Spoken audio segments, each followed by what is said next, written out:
நம்ம Ashwin sweets and snacks export பண்றதுக்கு 7373041434 மற்றும் www.ashwinsweets.com கான்டாக்ட் பண்ணுங்க. சென்னை பசுமை வழிச்சாலையில் உள்ள அதிமுக பொதுச் செயலாளர் எடப்பாடி பழனிசாமி இல்லத்தில் மத்திய அமைச்சரும் தமிழ்நாடு பாஜக தேர்தல் பொறுப்பாளருமான பியூஷ் கோயல் தற்போது காலை உணவிற்காக அவரது வீட்டிற்கு வந்திருக்கிறார். அவருடன் எல் முருகன், நயினார் நாகேந்திரன், பொன் ராதாகிருஷ்ணன் உள்ளிட்டோரும் உடன் வந்திருக்கிறார்கள். தொடர்ந்து விவரங்களை லதா வழங்க கேட்கலாம். லதா, நீங்கள் தொடரலாம். வணக்கம். தேர்தலுக்கு இன்னும் 3 மாதங்களே இருக்கும் நிலையில அந்த தேர்தல் பணிகளை பாஜக அதிமுக முடுக்கிவிட்டிருக்கிறார்கள். அந்த வகையில தற்பொழுது தமிழகத்தில் என்டிஏ கூட்டணியினுடைய தலைவரும் அதிமுக பொதுச் செயலாளருமான எடப்பாடி பழனிசாமியினுடைய இல்லத்திற்கு தமிழக பாஜகவின் தேர்தல் பொறுப்பாளரும் மத்திய அமைச்சருமான பியூஷ் கோயல் வருகை தந்து இருக்கிறார். இபிஎஸ் அவர்கள் தரப்பில் கொடுக்கக்கூடிய காலை உணவு அருந்துவதற்காக தற்பொழுது பியூஷ் கோயல் மற்றும் பாஜகவின் முக்கிய நிர்வாகிகள் நயினார் நாகேந்திரன், எல் முருகன், பொன் ராதாகிருஷ்ணன், எஸ் ராஜா உள்ளிட்ட முக்கிய நிர்வாகிகளும் வருகை தந்து இருக்கிறார்கள். முக்கியமாக நாளை நடைபெறக்கூடிய பிரதமரினுடைய கூட்டணி என்டிஏ கூட்டணியின் பொதுக்கூட்ட நிகழ்வு தொடர்பாக இவர்கள் 2 பேரும் ஆலோசனையும் மேற்கொள்ள இருக்கிறார்கள்.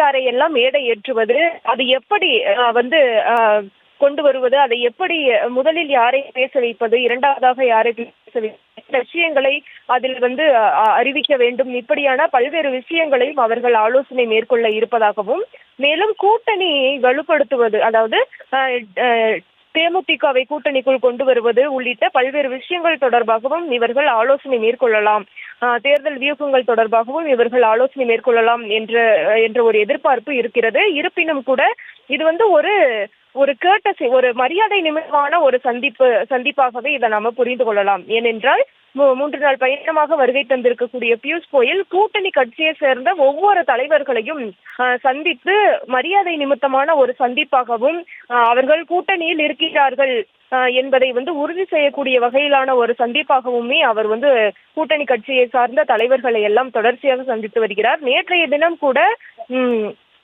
அமமுகவை கூட்டணிக்குள் இருப்பதை உறுதி செய்து டிடிவி தினகரனை சந்தித்து பேசியிருந்தார். அதற்கு பிறகாக அன்புமணி ராமதாஸ், பாரிவேந்தர், ரவி பச்சமுத்து உள்ளிட்டவரை எல்லாம் சந்தித்து கூட்டணியில் இருக்கக்கூடிய அந்த தலைவர்களை மரியாதை நிமித்தமாக சந்தித்திருந்தார்.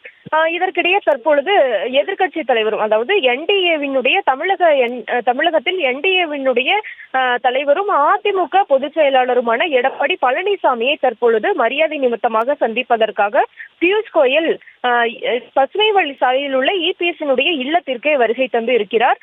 தற்போது இன்னும் ஒரு மணி நேரம் இந்த சந்திப்பானது நடைபெறும் என்று எதிர்பார்க்கப்படுகிறது. மேலும் பியூஷ் கோயல் வருகைக்காக இபிஎஸ் தரப்பில் காலை உணவானது ஏற்பாடு செய்யப்பட்டு அதனை அனைவரும் அருந்துகிறார்கள். அதற்கு பிறகாக பியூஷ் கோயல் இங்கிருந்து புறப்பட்டு மீண்டும் தாஜ் கோரமண்டல் ஹோட்டலுக்கு செல்ல இருக்கிறார். நுங்கம்பாக்கத்தில் இருக்கக்கூடிய ஹோட்டலுக்கு. அங்கே ஏனைய இன்னும் இருக்கக்கூடிய மற்ற கூட்டணி கட்சியை சார்ந்த தலைவர்களையும் அவர் சந்திக்க இருக்கிறார். உதாரணமாக ஜி.கே. வாசன், ஜான் பாண்டியன், ஏசி சண்முகம் இப்படியானவர்களையும் அவர் தொடர்ச்சியாக சந்திக்க இருக்கிறார். இவரினுடைய வருகையினுடைய நோக்கம் என்பது கூட்டணி கட்சியினரை ஒருங்கிணைத்தால் தான் 23ஆம் தேதி நடைபெறக்கூடிய கூட்டத்தில் அனைவரையும் அந்த கூட்டத்திற்கு அழைப்பு விடுத்து அவர்களை ஒரு சேர மேடை ஏற்ற முடியும். எனவே ஒரு முன்னேற்பாடாக தான் இவர் 3 நாட்கள் முன்னதாகவே நிகழ்ச்சி நாளை நடைபெறக்கூடிய நிலையில வருகை தந்து அந்த பணிகளை எல்லாம் செய்து கொண்டிருக்கிறார். மேலும் ஏற்கனவே பாமக கூட்டணிக்குள் வருகை தந்து விட்டது. மேலும் நேற்றைய தினமும் அமமுகவும் கூட்டணியை உறுதி செய்து விட்டது. இப்படி இருக்க தேமுதிகவானது தொடர்ந்து அந்த பேச்சுவார்த்தைகள் என்பது ஒரு புறம் நடைபெற்று கொண்டிருக்கிறது. அவர்கள் கூடுதலான தொகுதி, பாமகவுக்கு எப்படி தொகுதிகள் கொடுக்கப்பட்டிருக்கிறதோ அது போல எங்களுக்கும் கொடுக்க வேண்டும் என்று அவர்கள் தொடர்ச்சியாக பேசி வருவதாக சொல்லப்படுகிறது. ஆனால் அதற்கு இபிஎஸ் தரப்பு ஒப்புக்கொள்ளவில்லை. எனவே அந்த பேச்சுவார்த்தை ஒருபுறம் நீண்டு கொண்டே இருப்பதையும் கூட நமக்கு தகவலாக கொண்டிருக்கிறது. எனவே அவர்கள் ஒரு புறம் இருந்தாலும் கூட மற்றவர்களை எல்லாம் ஒரு சேர ஒருங்கிணைத்து இந்த என்டிஏ பொதுக்கூட்டத்தை பிரம்மாண்டமாக நடத்த வேண்டும் என்பதுதான் பாஜகவினுடைய திட்டமாக இருந்து கொண்டிருக்கிறது. அப்படி என்டிஏ சார்பில் நடைபெற இந்த பொதுக்கூட்டத்தில் கூட்டணி கட்சியை சார்ந்த தலைவர்கள் அனைவரும் ஒரு சேர ஒன்றிணைத்து மேடை ஏற்றி அவர்களை வந்து பேச வைத்து அந்த தொண்டர்கள் அனைவரும் உதாரணத்திற்கு அதிமுக அமமுக தொண்டர்கள் வந்து ஜெல்லாவதற்கு மற்ற பாமக அதிமுக இப்படி அனைத்து கட்சியை சார்ந்த தொண்டர்களும் அடிமட்டம் வரை அவர்கள் ஜெல்லாவதற்கான ஒரு வாய்ப்பாக அந்த பொதுக்கூட்டமும் அமையும். அது மட்டும் இல்லாமல் நாங்கள் எவ்வளவு வலிமையான ஒரு கூட்டணியாக இருக்கிறோம் என்பதை திமுக தரப்புக்கும் எதிர்கட்சியை சார்ந்தவர்களுக்கும் சொல்லக்கூடிய ஒன்றாகவும் அந்த கூட்டம் என்பது அமையும். எனவே அப்படியான ஒரு கூட்டத்திற்கு தான் பாஜக அதிமுக ஏற்பாடு செய்திருக்கிறார்கள். மேலும் பியூஷ் கோயல் நேரடியாகவே மதுராந்தகத்தில் இருக்கக்கூடிய அந்த கூட்டம் நடைபெறக்கூடிய இடத்திற்கு நேரில் சென்று நேற்று ஆய்வுகளை எல்லாம் செய்திருந்தார். எஸ்.பி. வேலுமணியும் கூட உடன் சென்றிருந்தார் அதிமுக தரப்பினரும். எனவே இரண்டு தரப்பினருமே பிரம்மாண்டமாக அந்த நிகழ்வை நடத்தியாக வேண்டும் என்ற ஒரு முனைப்பில் தான் அந்த பணிகளை எல்லாம் செய்து கொண்டிருக்கிறார்கள்.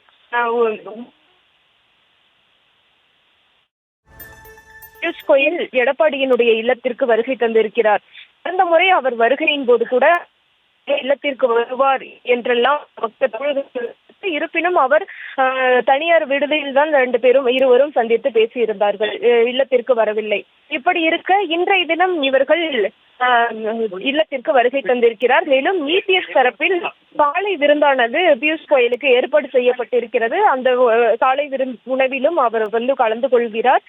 பியூஷ் கோயல் மட்டும் கிடையாது, தமிழக பாஜகவினுடைய மாநில தலைவர் நயினார் நாகேந்திரன், எல் முருகன், வானதி சீனிவாசன், பொன் ராதாகிருஷ்ணன் உள்ளிட்ட முக்கிய நிர்வாகிகளும் இதில் வந்து பங்கேற்றிருக்கிறார்கள். அதே போல அதிமுக தரப்பிலும் முக்கியமான நிர்வாகிகள் எஸ்.பி. வேலுமணி, கே.பி. முனுசாமி, திண்டுக்கல் சீனிவாசன் இப்படியானவர்களும் கூட கலந்து கொண்டு இருக்கிறார்கள். இப்படி இரண்டு தரப்பும் தற்போது நடைபெறக்கூடிய அந்த காலை உணவில் வந்து கலந்து கொண்டிருக்கிறார்கள். இவர்களுக்கு இடையே வந்து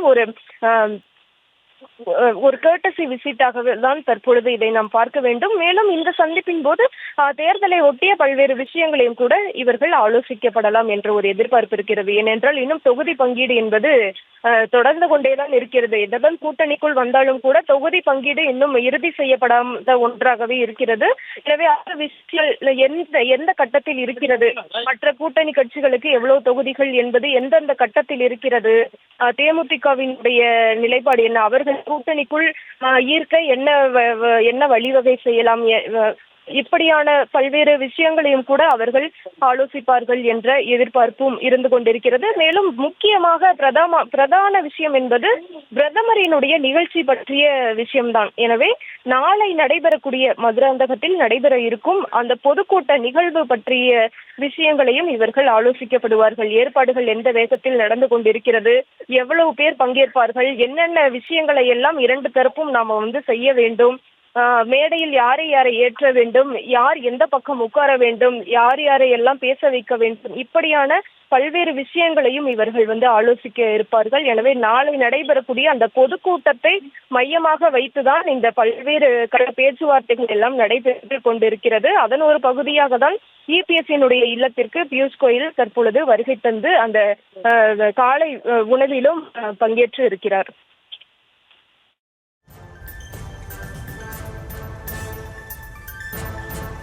விவரங்களுக்கு நன்றி லதா. நம்ம Ashwin sweets and snacks export பண்றதுக்கு 7373041434 மற்றும் www.ashwinsweets.com கான்டாக்ட் பண்ணுங்க.